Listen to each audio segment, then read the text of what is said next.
Admiral, is the U.S. seeking China's help in deterring these attacks? Again, every nation has to decide for itself, Gabe, to what degree it wants to counter the Houthi attacks. And I think where China could be helpful, quite frankly, is more with the influence that we know they have in Tehran, the conversations that they can have with the supreme leader.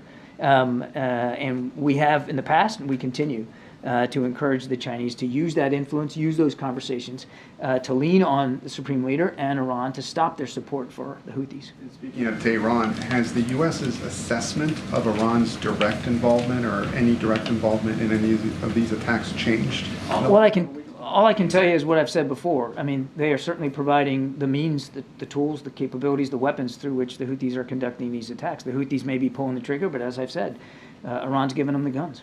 And one last question, Admiral. We're about to hit a milestone of 20,000 Palestinians killed, according to the Hamas-run health ministry. I know the president before said that he didn't always trust those numbers, but does the U.S. believe that we're about to hit that milestone, 20,000 Palestinians killed?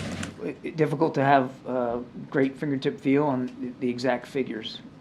That said, we know that many, many thousands of innocent people in Israel and in Gaza have been killed and or wounded by the conflict. We don't want to see this. We don't want to see conflict go on one more day.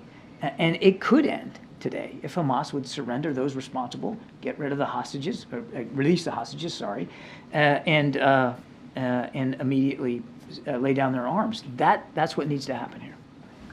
I know you said a minute ago that you didn't want to get ahead of the Security Council vote. Does that mean the U.S. is still determining how it will vote on this resolution? We're still working through the modalities of the resolution. That's how I'll leave it.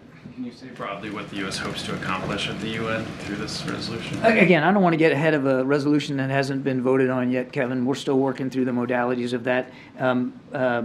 It's important for us that the rest of the world understand what's at stake here and what Hamas did on the 7th of October and how Israel has a right to defend itself against those threats. Okay.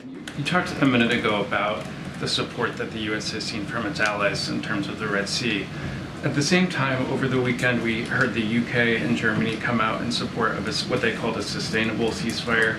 That's similar language that we've heard from Canada, Australia, New Zealand. We've heard France call for an immediate and durable ceasefire. The president is someone who came into office talking about restoring alliances, the importance of being on the same page as our global partners.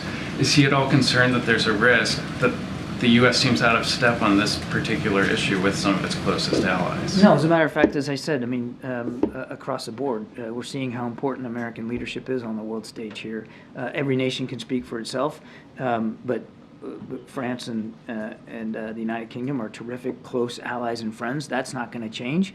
And as I've said before, again, I can't speak to the nuances in what they've said. What we've said is we don't support a permanent ceasefire at this time. It would simply validate what Hamas did on the 7th of October. It would leave them in power in Gaza, which is unacceptable to us and to our Israeli friends.